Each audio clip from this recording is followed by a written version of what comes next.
Seorang pengusaha pria yang sangat sukses dalam hidupnya memiliki 2 orang anak laki-laki. Pada suatu zaman, bilang begitu, ayah ini mendidik anaknya dengan cara yang sama. Dia kalau saatnya dia marah ya marah, kalau dia baik ya dibaikin gitu ya.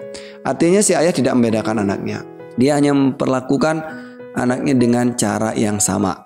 Ya, namun si ayah ini tanpa ia sadari sedikit memanjakan anaknya yang lebih kecil. Jadi dia cenderung agak sedikit keras dengan kakaknya. Tetapi kalau misalnya si adik itu berantem ya dengan kakak, dia akan cenderung menyuruh kakaknya untuk mengalah dan membela adiknya. Nah, tanpa jelas apakah adik atau bapak kakak yang salah ya. Nah, intinya bisa dibilang adik ini lebih sedikit dimanja. Nah, berjalan 15 tahun ya, si anak ini udah kira-kira berumur 20-25 ya. Ayahnya ini bangkrut ya, nggak tahu kenapa usahanya bangkrut dan dia akhirnya menjadi seorang yang putus asa. Dia sering pulang malam, mabuk-mabukan, stres begitu ya. Jadi dia minum untuk menghilangkan stresnya dan tentu ini membuat 2 anaknya dan istrinya sedikit tersiksa ya. Kadang dia marah dan tidak jelas ya karena stres itu tadi. Nah, singkat cerita si ayah ini kemudian meninggal dan mereka ditinggalkan. Jadi 1 istri dan 2 anak ini ditinggalkan. Ya, berselang 10 tahun sejak ayahnya meninggal, entah apa yang terjadi, si bungsu ternyata hidupnya sangat melarat. Dia hidup terlunta-lunta, sering minum, pergaulannya juga tidak jelas. Sedangkan si kakak justru sukses menjadi seorang pengusaha. Nah, kemudian tentu seorang heran dan bertanya kepada kedua pemuda itu. Pertama dia bertanya kepada adiknya, kenapa hidupnya seperti itu? Dia mengatakan ini semua gara ayah. Coba ayahku tidak mabuk-mabukan. Coba ayahku tidak meninggal saat aku masih semuda ini. Tentu aku kayak begini. Ya aku begini karena ayahku.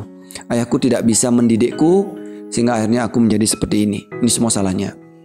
Ya tentu kemudian ditanyakan pula pada sang kakak dan kakak berkata ini semua karena ayah. Sama karena ayah juga. Loh kenapa? Adikmu juga bilang karena ayah. Ya aku sukses karena aku melihat ayahku begitu kerasnya berjuang membesarkan aku dan adik. Tentu aku harus bertanggung jawab pada diriku.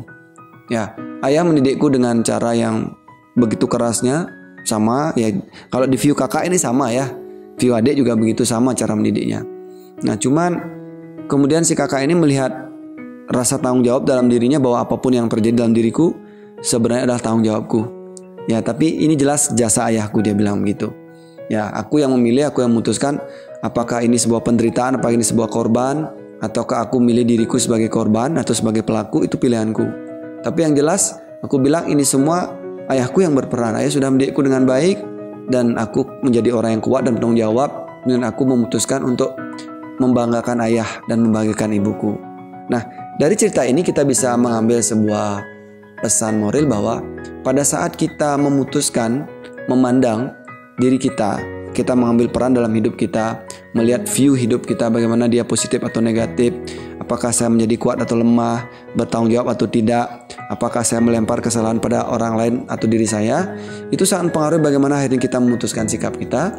Apakah kita menjadi pria yang benar-benar mau bertanggung jawab pada diri kita dan mau melangkah, itu sangat tergantung bagaimana cara kita berpikir. Ya, kita memang bukan apa yang kita pikirkan, tapi apapun yang kita pikirkan akan mengubah cara kita bersikap, cara kita bertindak, dan bagaimana kita menemukan diri dan kebahagiaan di dalam diri kita dan sekitar kita. Semoga storytelling ini berinspirasi pada Anda. Sampai jumpa di storytelling minggu depan.